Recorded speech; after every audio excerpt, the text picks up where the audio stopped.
Et puis, j'ai eu une grande blessure sur la cuisse. Et la semaine de prière a commencé et là, les douleurs se sont accrues. Et le dimanche, le pasteur avait prié pour moi. Et puis, pendant la semaine de prière, c'est difficilement que j'arrivais à marcher.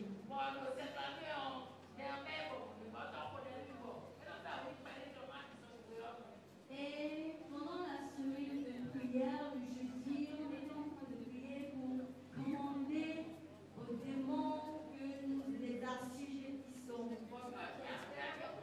Et je te disais, je te commande, je suis guéri au nom de Jésus. Sur les pieds sur lesquels difficilement je suis montée sur ces escaliers qui étaient là.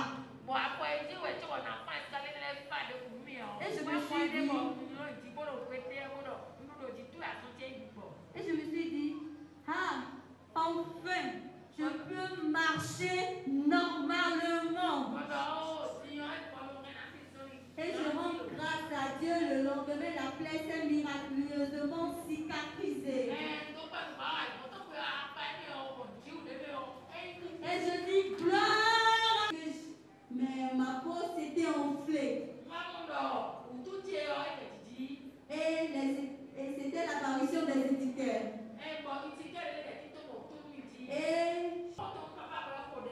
Et le lendemain, tout a disparu. Et je rends gloire à Dieu.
Gloire à Jésus.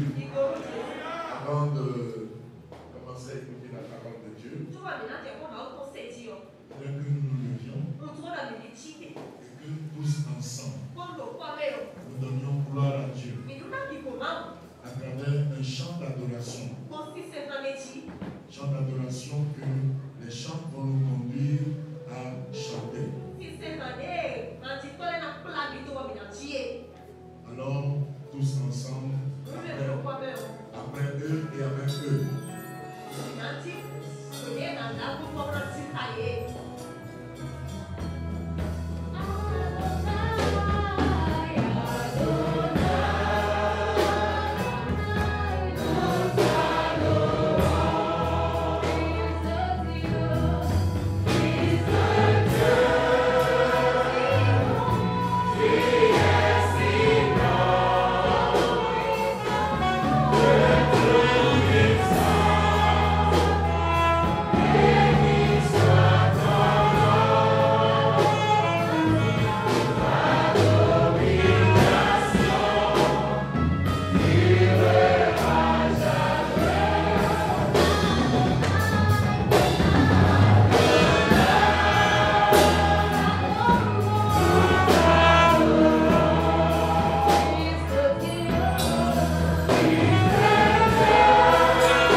Alléluia. Notre Dieu, nous te rendons grâce pour ce très grand privilège que tu nous as donné d'être en ce lieu, lieu de culte, pour entrer dans la nouvelle année. Quelle grâce! Nous ne sommes pas grabataires sur un lit de maladie ou d'hôpital. Nous ne sommes pas en prison. Nous ne sommes pas dans un lieu de commission de péché. Nous ne sommes pas empêchés d'être ici. Merci pour ce très, très, très grand privilège. Là où nous sommes assemblés en ton nom, ta promesse est que tu es au milieu de nous. Seigneur Jésus, merci de ce que tu es là. Nous le croyons. Nous respectons ta présence. Nous saluons ta présence. Seigneur Saint-Esprit, merci parce que tu es là. Oh Père, notre Père, qui a créé les cieux des cieux, la terre et tout ce que la terre renferme, le monde et ceux qui l'habitent. Nous savons que tu es ici à travers ton esprit et tes yeux sont sur chaque personne. Apporte, donne-nous la parole dont nous avons besoin. Amen. Pour la seule gloire de ton nom. Au nom puissant de Jésus-Christ. Amen. J'ai prié. Amen. Amen. Amen.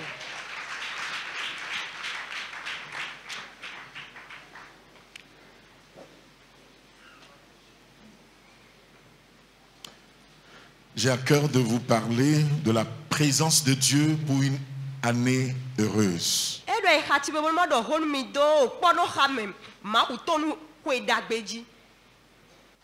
Bien-aimé, quoi de plus raisonnable que de désirer qu'une année qui commence soit une année heureuse pour soi.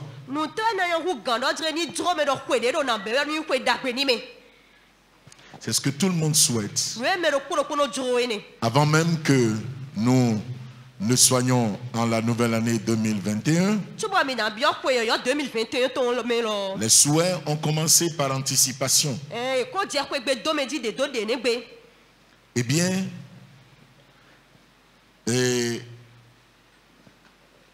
une année heureuse, une année bonne est ce que les uns et les autres se formulent comme des souhaits ou des vœux.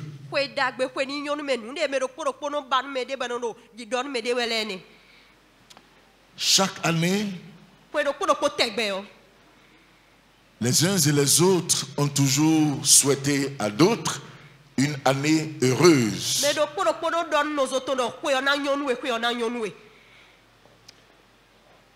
Et imaginez-vous combien de gens, à la fin d'une année, disent « Cette année a été une année désastreuse, mauvaise pour eux. »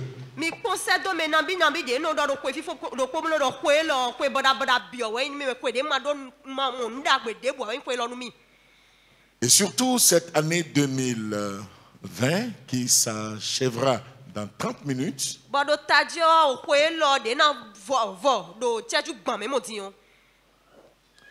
a été une année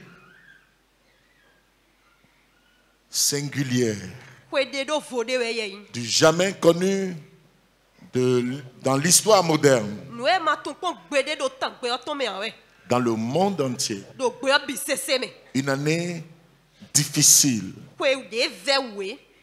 à différents niveaux, pour des individus, pour des nations, pour des structures, pour des familles. Beaucoup ont été endeuillés.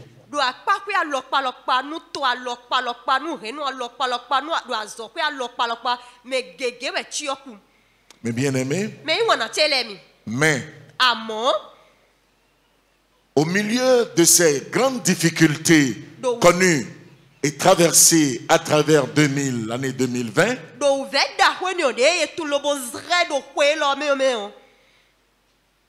beaucoup de gens disent gloire à Dieu.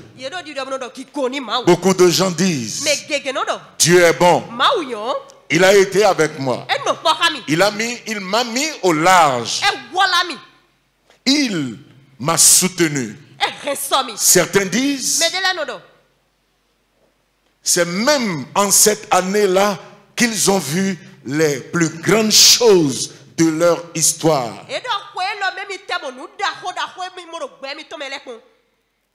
Il y a le fils d'un couple ami que plusieurs d'entre vous connaissent, pasteur Fred Davis et sa femme Debbie, leur fils Christopher, qui est un émérite avocat aux États-Unis.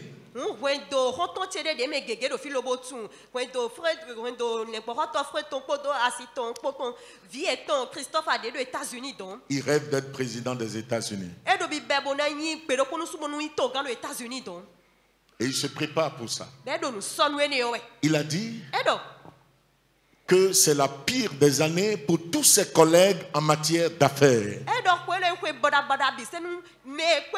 Chez eux, aux États-Unis. Mais il a dit, il a gagné tellement d'argent qu'il s'est dit, il a eu peur. Comment ça peut se passer en temps de crise? C'est ce qui se passe. C'est ce qui peut se passer avec quelqu'un qui met sa confiance en Dieu. Alors, bien-aimés, oubliant 2020, je vous exhorte à oublier 2020, ses succès et ses problèmes, et que nous focalisions notre attention sur 2021. Mais 2021 ne vous sera une année heureuse que lorsque Dieu sera vraiment avec vous. Laissez-moi, permettez que je vous lise un texte tiré du livre d'Exode. Dans le livre d'Exode, le chapitre 33, l'Éternel dit à Moïse, va par d'ici, toi et le peuple que tu as fait sortir du pays d'Égypte, monte vers le pays que j'ai juré de donner à Abraham, à Isaac, à Jacob, en disant, je le donnerai à ta postérité.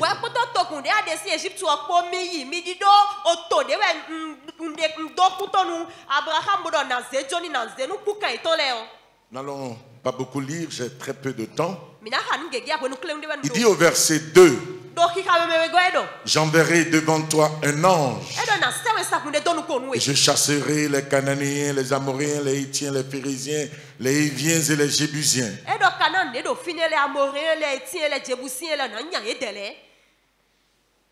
Verset 4. Lorsque le peuple eut entendu, pardon, j'ai pas lu le verset 3. Verset 3. Monte vers ce pays où coule le lait et le miel. Mais je ne monterai point au milieu de toi. De peur que je ne te consume en chemin. Car tu es un peuple au cou roide. Lorsque le peuple eut entendu ces sinistres paroles, il fut dans la désolation. Et personne ne mit ses ornements. Frères et sœurs, si vous étiez à la place de ce peuple, le peuple d'Israël, et que Dieu vous dit, Dieu vous rassure qu'il enverra son ange devant vous, qu'il mettra son ange devant vous pour vous conduire, je veux dire. Vous n'en serez pas content? Vous êtes avec moi? Combien de gens ne seront pas contents de ça? Quand Dieu va dire, ou bien combien sont ici, vous en serez contents? Quand Dieu va dire, il mettra son ange devant vous.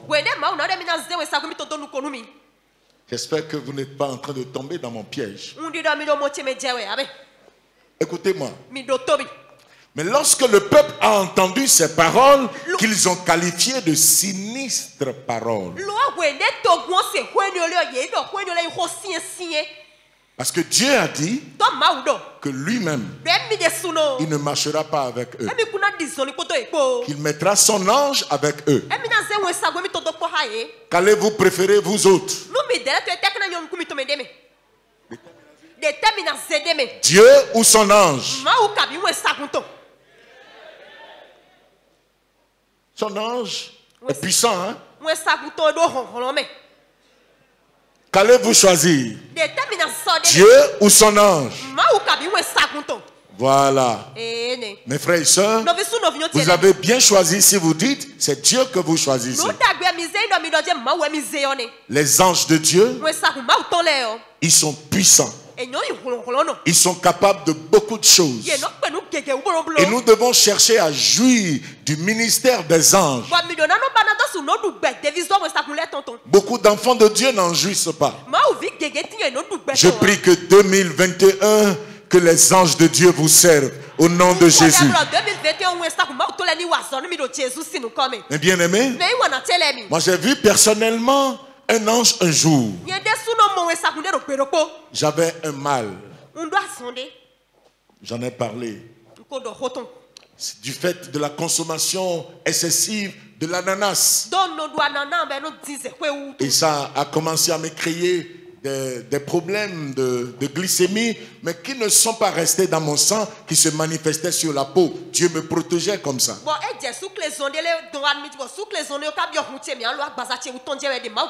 Les médecins n'ont pas découvert. Mais c'est un ange de Dieu qui est venu. J'étais en prière, en train de jeûner, seul dans une grande maison. À 3 h du matin, j'étais assis et je chantais louer le Seigneur. Seul. Et j'ai vu l'ange devant moi. Et il a dit, tu prends trop de sucre. Arrête. Et il est parti. J'ai commencé à dire, mais je ne prends pas le sucre. J'ai oublié que l'ananas que je prenais, j'en faisais une cure. Que c'était beaucoup de sucre que je me mettais dans le corps, plein de sucre, de sucre. Nous avons besoin du ministère des anges. Mes frères et sœurs, comme notre sœur qui a témoigné tout à l'heure, plusieurs d'entre vous, vous avez joui du ministère des anges. Comme nous avons entendu aussi notre sœur qui a commencé à expérimenter la main miraculeuse de Dieu jusqu'en Côte d'Ivoire où elle a servi avec son mari.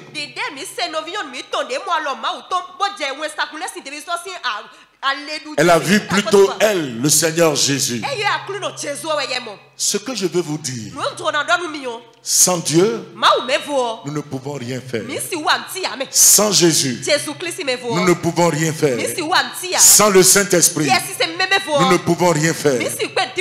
Mes frères et sœurs, certains peuvent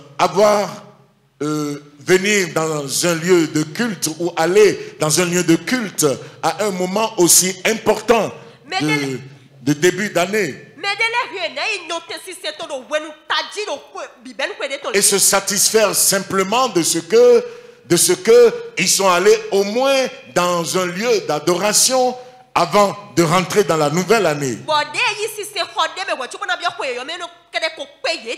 Et peu importe ce qui arrive, ils croient que pour avoir été dans un lieu de culte, ça suffit pour qu'ils jouissent de toutes les faveurs et grâces de Dieu.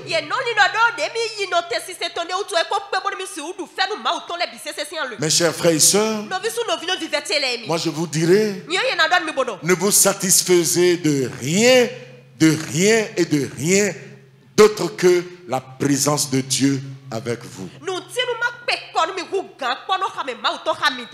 Lorsque Dieu a dit au peuple, je ne monterai point au milieu de toi, je ne serai pas avec vous, de peur que je ne te consume en chemin, car tu es un peuple au cou roide. Quand ils ont entendu ça, ils furent dans la désolation. Ils ont enlevé tous leurs ornements. Voyez comment la présence de Dieu était perçue comme chose si précieuse par ces enfants de Dieu.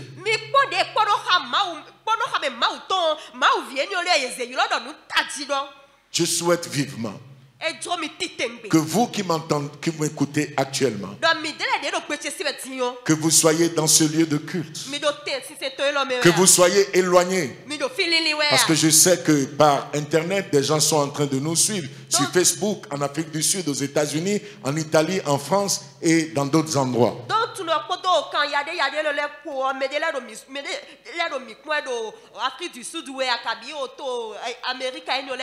Mes frères et sœurs, ce que je vous demande est que vous cherchiez et recherchiez la présence de Dieu avec vous. Tel que nous sommes ici, voulant entrer dans une nouvelle année, bien de gens sont en train de chercher la main de Dieu. Vous savez, vous pouvez rechercher ce que la main de quelqu'un peut vous donner, comme vous pouvez chercher la personne entière. Si vous avez la personne avec vous, sa main est avec vous. Et vous avez plus que sa main avec vous. Sa main seule n'est pas avec vous, mais son cœur est avec vous. Beaucoup d'enfants de Dieu ne cherchent pas Dieu, la face de Dieu, le cœur de Dieu, la présence entière de Dieu avec eux. Ils ont soif, ils veulent simplement trafiquer avec Dieu et obtenir des choses de Dieu.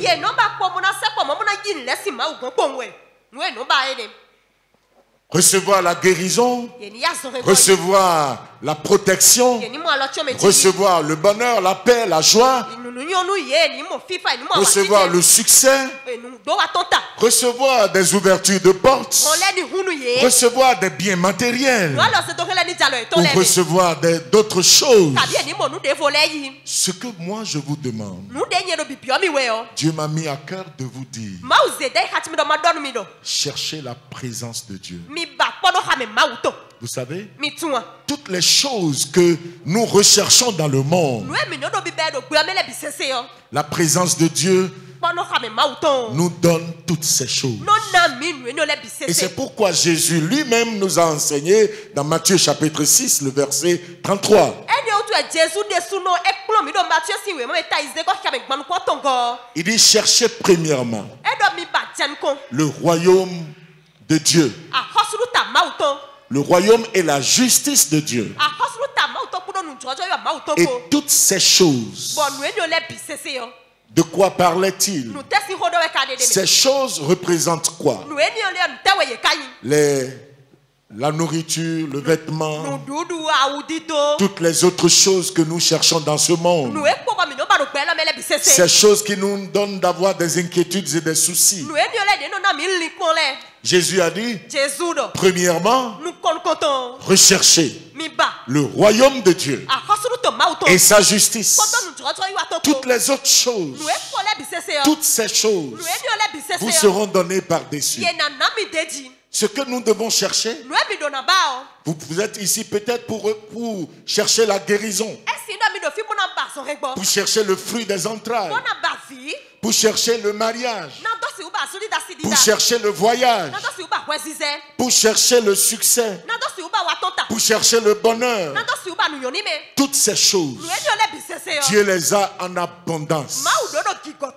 Le Dieu que nous adorons, le Dieu que nous servons, le Père de notre Seigneur Jésus-Christ, il a toutes ces choses. Ces choses sont liées à son être.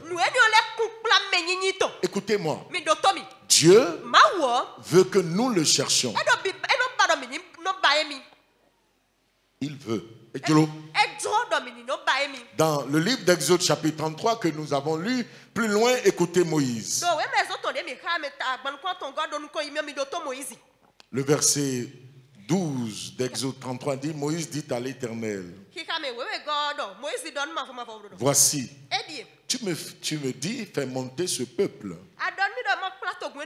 Et tu ne me fais pas connaître qui tu enverras avec moi. Cependant, tu as dit, je te connais par ton nom. Et tu as trouvé grâce à mes yeux. Verset 13. Maintenant, si j'ai trouvé grâce à tes yeux, fais-moi connaître tes voies. Alors je te connaîtrai. Et je trouverai encore grâce à tes yeux. Considère que cette nation est ton peuple. Moïse n'a pas fini. L'Éternel répondit, je marcherai moi-même avec toi. Parce qu'il a insisté, parce qu'il a plaidé auprès de Dieu, Dieu a dit, je marcherai moi-même avec toi. Au début, il a dit, j'enverrai mon ange. Moi-même, je ne pourrai pas aller avec vous. Et Moïse dit, verset 15, si, c'est la prière que je souhaite que chacun adresse à Dieu cette nuit. Si tu ne marches pas toi-même avec nous, ne nous fais point partir d'ici. Mes frères et sœurs, si Dieu marche avec toi, qui sera contre toi? C'est ce que la Bible nous dit. Si je vous dis qu'en 2021, il n'y aura aucun problème du tout toute l'année durant, je ne vous ai pas dit la vérité.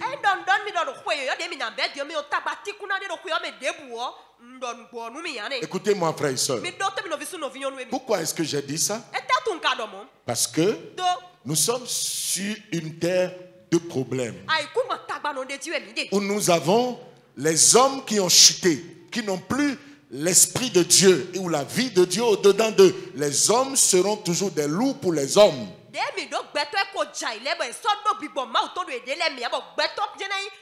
Certains ont des esprits du diable au-dedans d'eux. Certains sont des démons personnifiés. Et ils veulent agir et nuire, faire mal dans les familles, dans les lieux de travail. Vous en avez entendu tout à l'heure.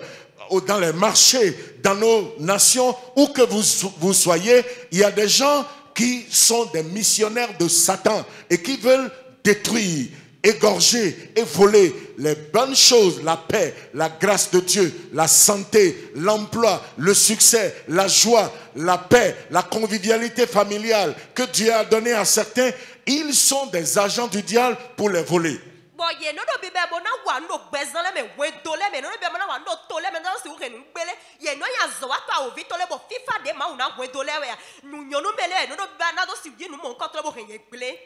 Mes frères et sœurs, donc pour cette raison, nous allons rencontrer ces hommes méchants.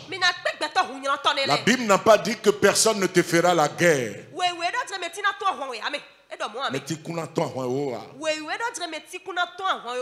Il a dit plutôt dans le livre de Jérémie chapitre 1, il a dit ceci: ils te feront la guerre, mais ils ne te vaincront pas. Ils te feront la guerre. En 2021, je ne dirais pas que personne ne te fera la guerre. Des sorciers vont se lever. Des brigands vont se lever. Des malfaiteurs vont se lever. Des hommes méchants vont se lever. Ils vous feront la guerre. Mais ils sont vaincus à l'avance au nom de Jésus. Ils ne vous vaincront jamais. Parce que Dieu sera à côté de toi. C'est pour cela que la prière que tu dois adresser à Dieu est que Seigneur, si tu ne marches pas avec moi, ne me laisse pas quitter ce lieu et commencer les heures de l'année 2021. Les heures, les jours, les semaines, les mois de 2021.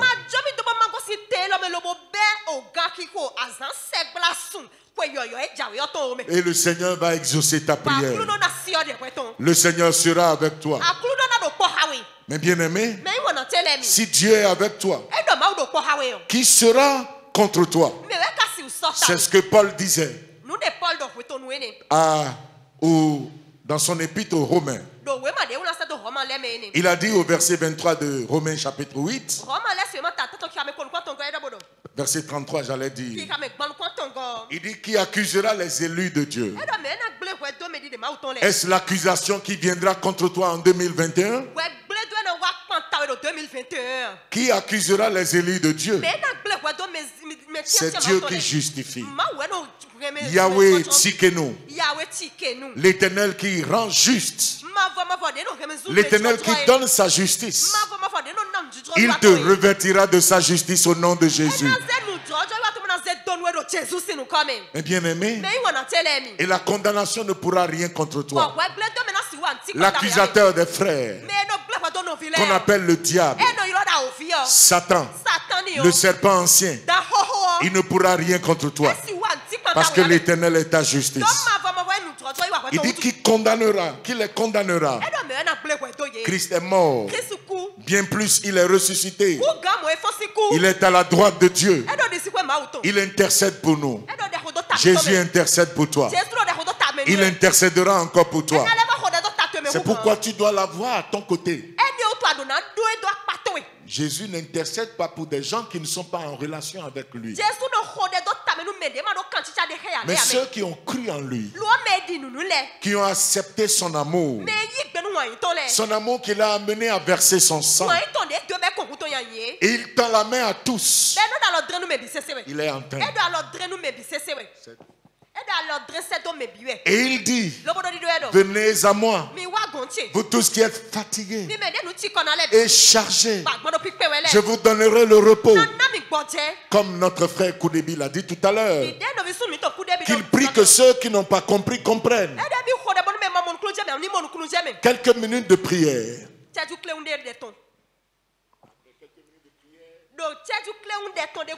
Il est déjà debout et est sorti de ce grand ennui de santé.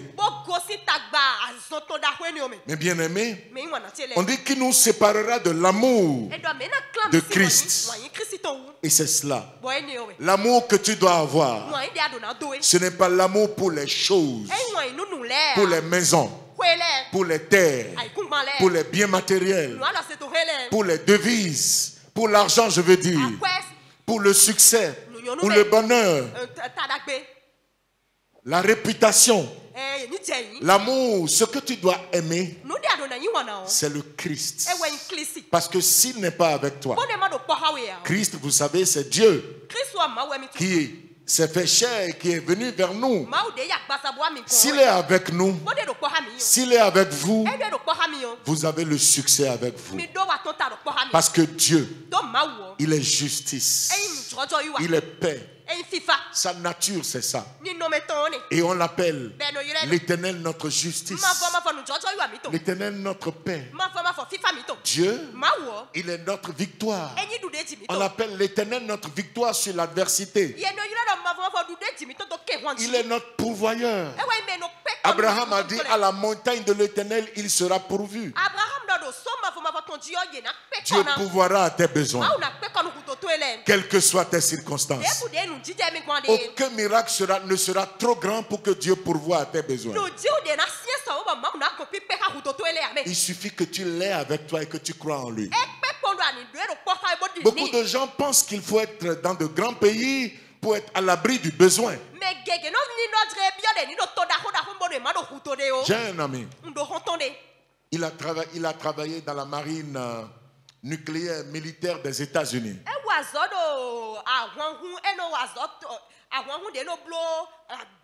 Il peut passer 6 mois, 8 mois sur la mer et la plupart du temps sous l'eau dans ce navire.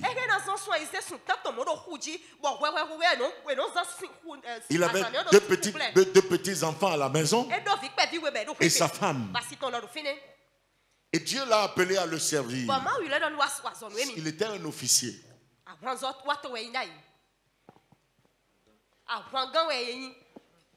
Dans ce navire en question. Parce qu'il voulait démissionner. Il connaît beaucoup de secrets nucléaires des États-Unis.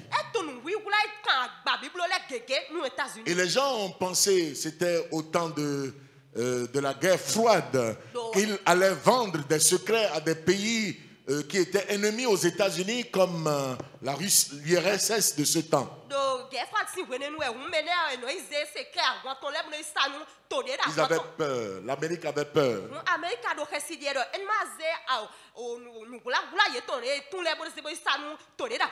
Et pour cela, ils n'ont pas voulu qu'il démissionne, parce qu'il démissionnait, parce que Dieu l'a appelé pour qu'il soit serviteur de Dieu. Et quand il insistait, ils l'ont enfermé. Pour dire il n'ira pas. Et ils l'ont fait souffrir beaucoup de fois. Ils ont dit il n'aura aucun droit. Ils l'ont privé de tout pour lui mettre la pression pour qu'il renonce à sa démission. Et quand ils ont vu sa détermination, ils l'ont laissé. Son épargne, très vite, il a dépensé tout ce qu'il avait épargné quand il travaillait. Et il a pensé qu'il devait aller travailler pour subvenir à ses besoins et à ceux de sa famille. Et en travaillant, il a fait un accident et il s'est cassé la hanche, le bas du dos. Il a dû subir une opération, il a dépensé tout son argent dans ça. Et là, il n'avait plus rien. Et l'église qu'il devait servir, dans laquelle il devait servir aux États-Unis, l'église a dit, est-ce que tu es vraiment sûr que Dieu t'a appelé? As-tu un ministère? Ok, va et prouve ton ministère. Et il devait commencer à New York. Dans cette grande ville de New York, cet homme n'avait plus de nourriture parce qu'il n'avait pas les moyens. Il est convalescent après une opération. Et il était trop fier pour aller demander de l'aide à qui que ce soit.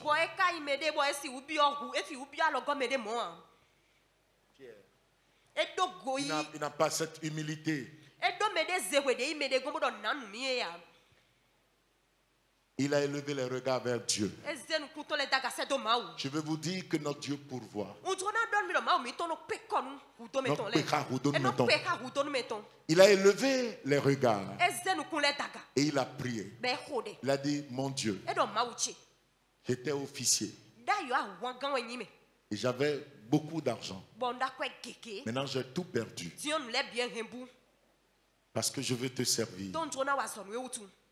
Et je lève les regards vers toi pour que tu subviennes à mes besoins.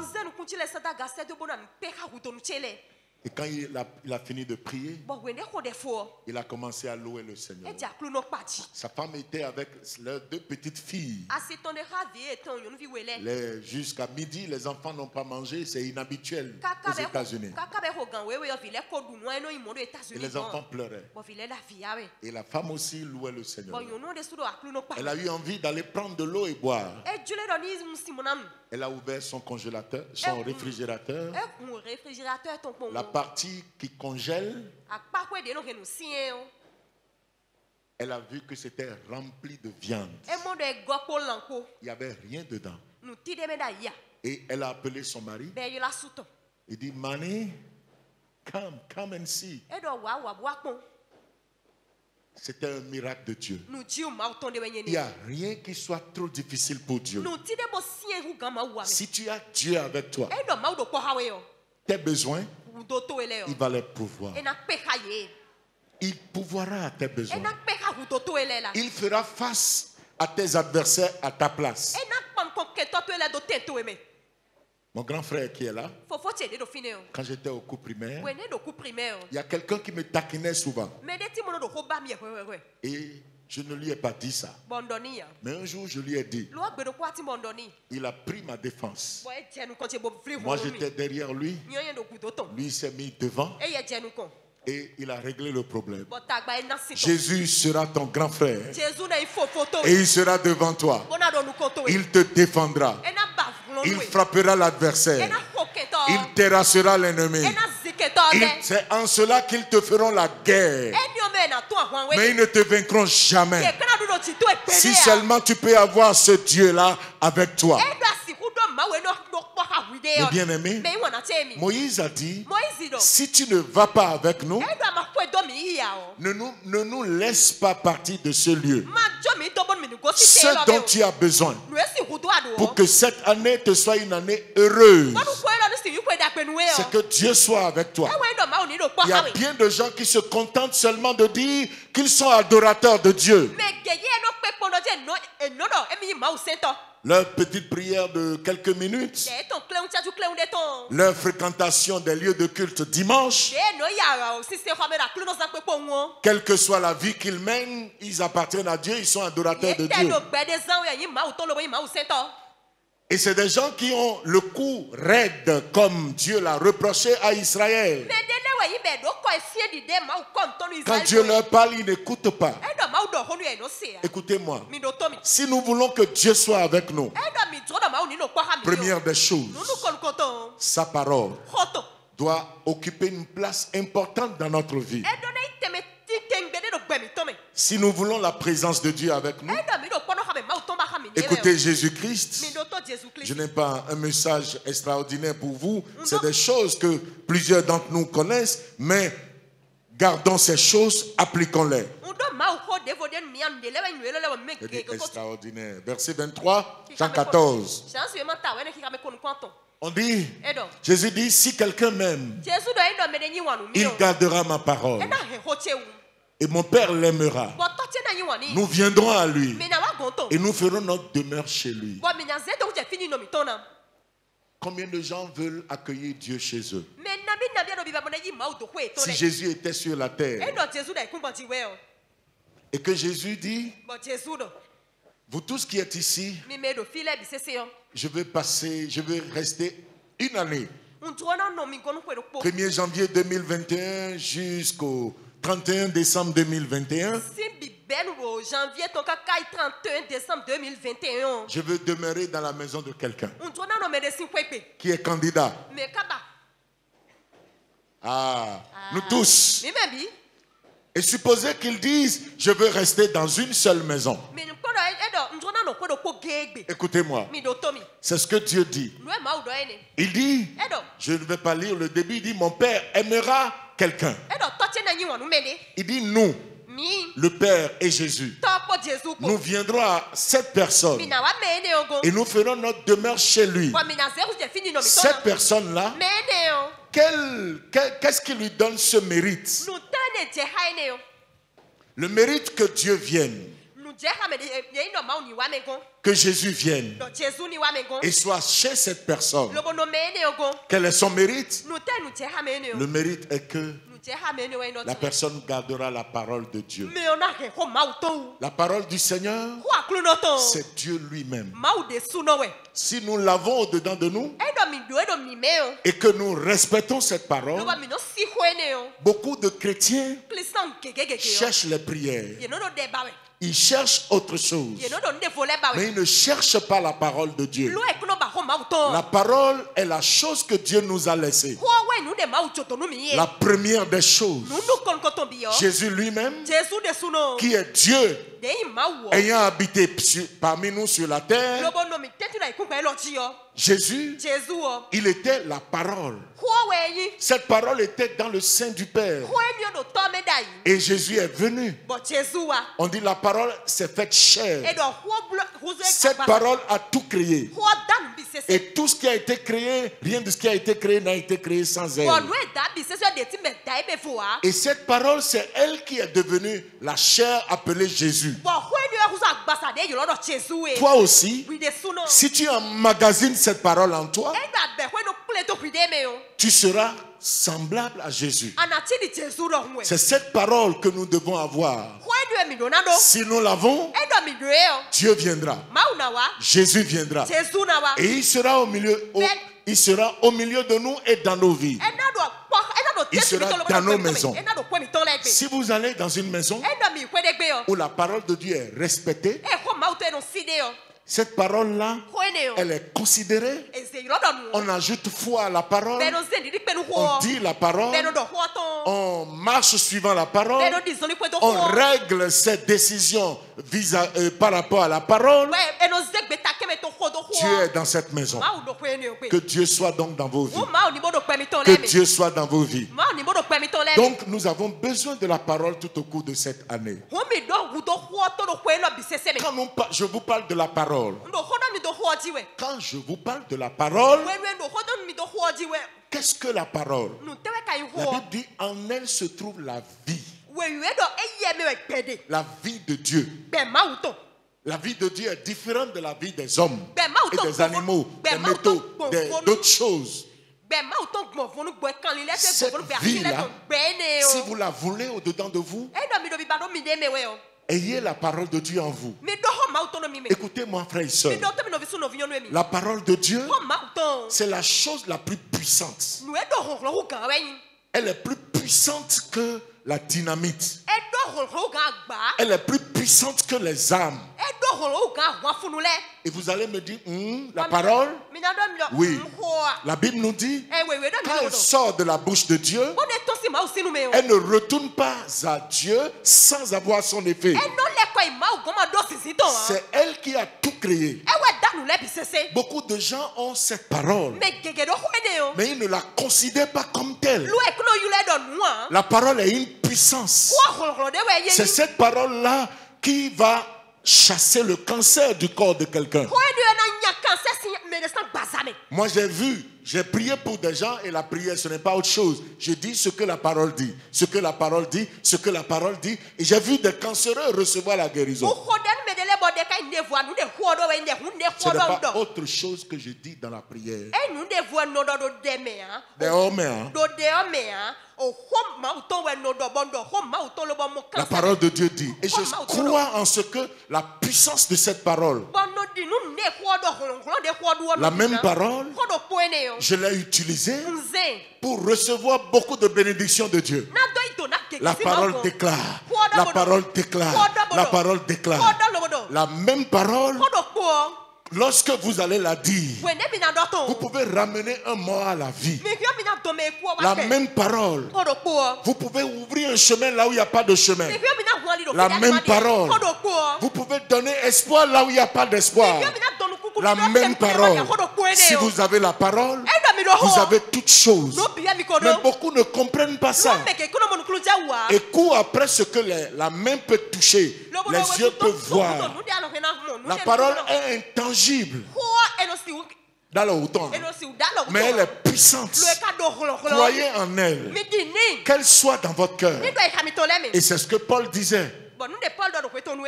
Quand il écrivait aux Romains. Quand il écrivait aux Romains. Romains chapitre 10. Il dit ceci. Verset 8. Que dit-elle donc? La parole est près de toi.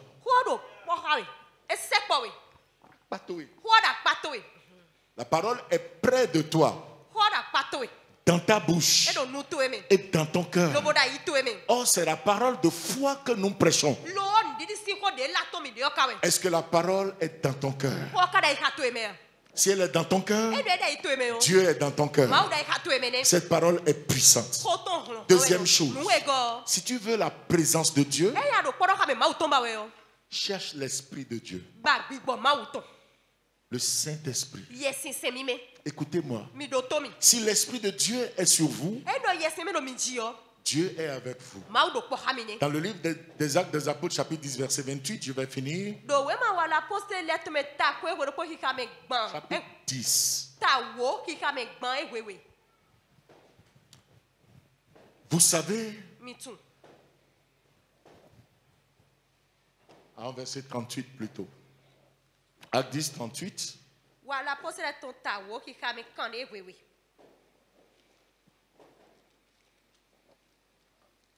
Vous savez comment Dieu a oint du Saint-Esprit et de force Jésus de Nazareth.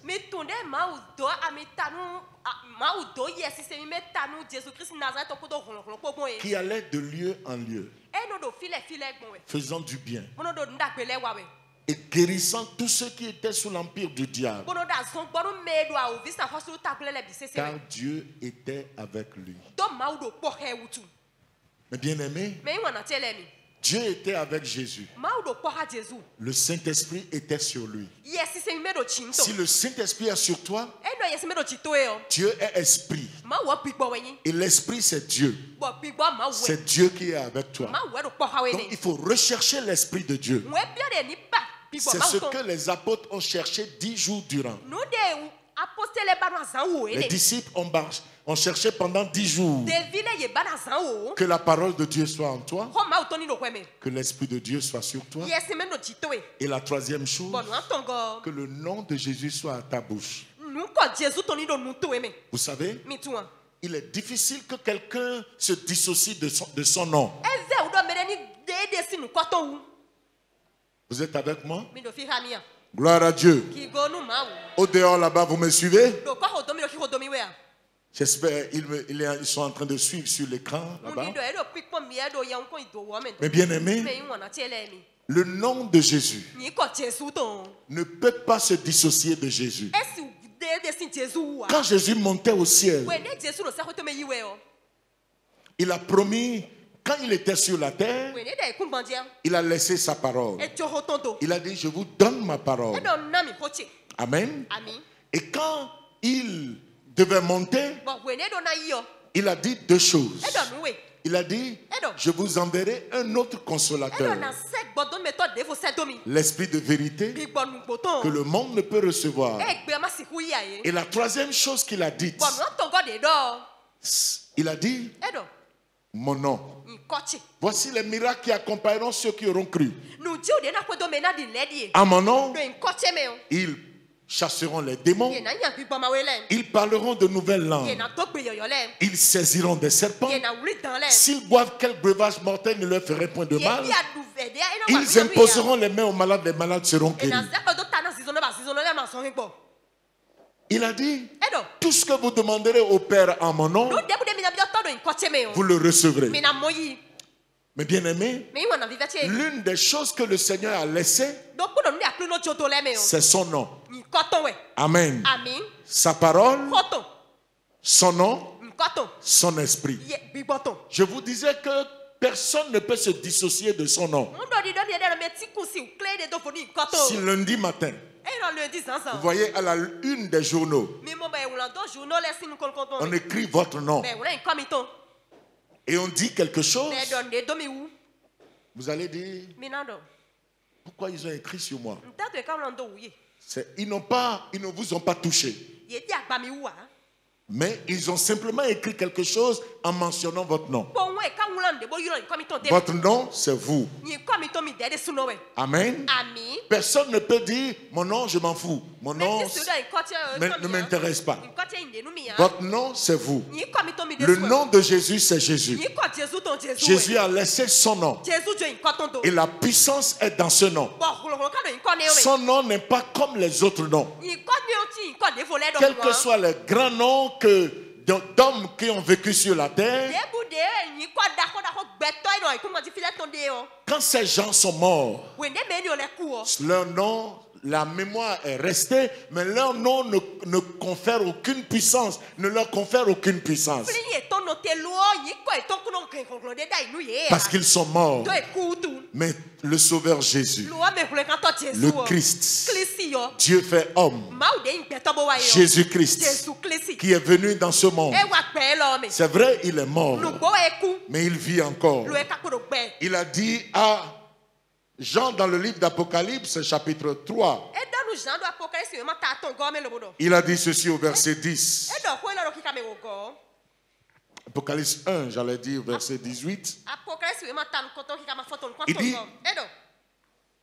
verset 17, 18 et 17, 18, quand je le vis, je tombais à ses pieds comme mort. Il posa sur moi sa main droite en disant, ne crains point, je suis le premier et le dernier et le vivant. J'étais mort et voici, je suis vivant au siècle des siècles. Je tiens les clés de la mort et du séjour des morts. Celui qui parle, c'est ton sauveur. Ton père est mort et ne peut rien pour toi. Peut-être ta mère est morte et ne peut rien pour toi. Ton grand bienfaiteur est mort, mais il ne peut rien pour toi. Mais ton sauveur, le Fils de Dieu, qui est venu dans la chair, il fut crucifié. Il était mort, enseveli, mais ressuscité. Il est ressuscité. Il est ressuscité. Et il vit à jamais. Il peut se révéler à toi.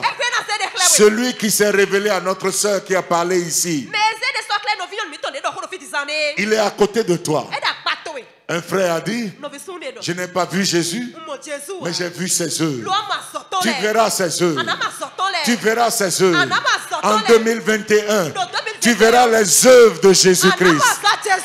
Mais la condition est qu'il soit avec toi. Que sa parole soit en toi. Que son esprit soit sur toi. Que son nom soit dans ta bouche.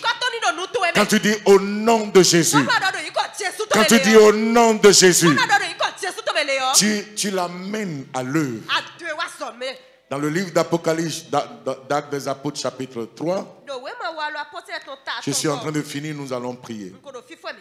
Si vous oubliez tout, je vais vous rappeler les choses que vous ne devez pas oublier. Écoutez Pierre qui dit dans Acte 3, il dit, les gens avaient les regards fixés sur Pierre, verset 12. Il dit, pourquoi vous étonnez-vous de cela? Parce qu'un paralytique qui était là depuis 38 ans et qui mendiait, que les gens connaissaient, a reçu une guérison.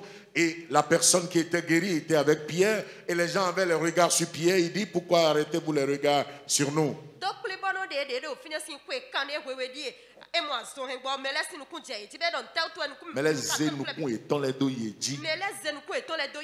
Comme si c'était pas notre, il a dit, comme si c'était pas notre propre puissance, ou pas notre piété, que nous eussions fait marcher cet homme, le Dieu d'Abraham,